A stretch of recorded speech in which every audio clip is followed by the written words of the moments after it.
আম্মি জান আয়েশা সিদ্দিকা রাদিয়াল্লাহু তাআলা আনহা তিনি আল্লাহর হাবিব সাল্লাল্লাহু আলাইহি ওয়াসাল্লামকে জিজ্ঞাসা করলেন, ইয়া রাসূলুল্লাহ, কিয়ামতের দিন কি আপনি আপনার পরিবার পরিজনকে চিনতে পারবেন? কিয়ামতের দিন কি আপনি আমি আয়েশাকে চিনতে পারবেন? আপনি কি আপনার পরিবার পরিজনকে ভুলে যাইবেন? আপনি কি আমি আয়েশাকে ভুলে যাইবেন?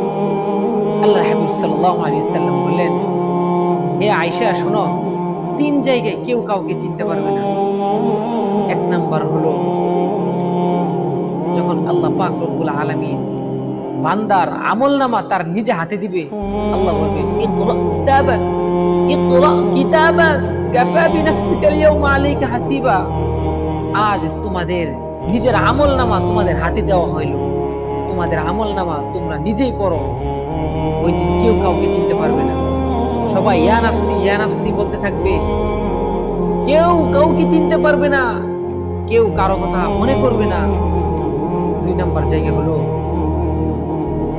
যখন আল্লাহ পাক রব্বুল আলামিন বান্দার আমলনামা মাপ দিবেন মিজানের পাল্লায়, তখন ওই সময় কেউ কাউকে চিনতে পারবে না, সবাই নিজে ইয়া নাফসি বলতে থাকবে। স্বামী স্ত্রীকে চিনতে পারবে না, স্ত্রী স্বামীকে চিনবে না, ছেলে মেয়েকে চিনবে না, বাবা সন্তানকে চিনবে না, মা সন্তানকে চিনবে না, দাদা দাদি নানা নানি ভাই বোন কেউ কাউকে চিনবে না। সবাই পর হয়ে যাবে আর সবাই বলবে ইয়া নাফসি। কেউ বলবে দুনিয়াতে আমার বিবাহ হয় নাই, কেউ বলবে আমার কোনো সন্তানাদি ছিল না, আমার কোনো বাবা মা ছিল না, একজন একক কথা বলবে, কেউ কাউকে চিনতে পারবে না। তিন নম্বর জায়গা হলো যখন ফুলসিরাতের ফুল পাড়ি দিবে বান্দা, তখন কেউ কাউকে চিনতে পারবে না।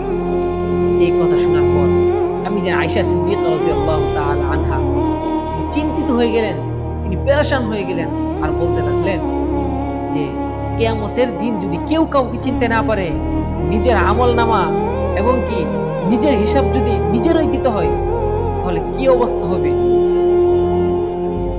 তাহলে একটু চিন্তা করেন, বড় বড় সাহাবাই কেরাম এই কিয়ামতের দিনের কথা ভেবে তিনারা কান্না করতেন, কিয়ামতের দিবসের কথা ভাবে তারা কান্না করতেন, তারা মৃত্যুর কথা ভেবে কান্না করতেন, যে কিয়ামত কত কঠিন হবে এই কথা ভেবে তারা কান্না করতেন, যে ওই দিন কেউ কাউকে চিনতে পারবে না, নিজের আমলনামার হিসাব নিজের দিতে হবে।